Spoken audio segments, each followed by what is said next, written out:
Mga idol, welcome to my vlog. So silipin natin ang ating mga alagang sisiw mga idol. Nandito yung ating mga alagang sisiw. 45 days mga idol. So ayan mga idol, malaki na sila. Ayan, mga 11 days na ito mga idol. So, 300 pieces ito yung ating negosyo. So, kakaunti lang sila. Tapos mga idol, heater ko, yan ang mga pinakang heater ko, kahoy lang, no?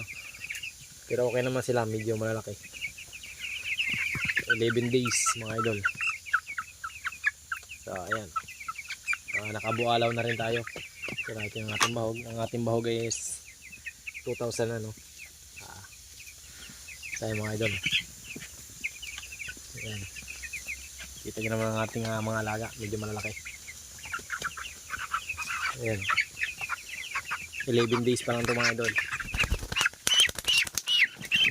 So, nakikita nyo naman, hindi sila nilalamig basta-basta kasi gawa ng ating heater. Medyo mausok lang pero hindi naman nababa yung usok, laging sa taas lang. So naglagay na rin tayo ng pasingawan dun para daan ng usok. Yun lang, kita nyo naman.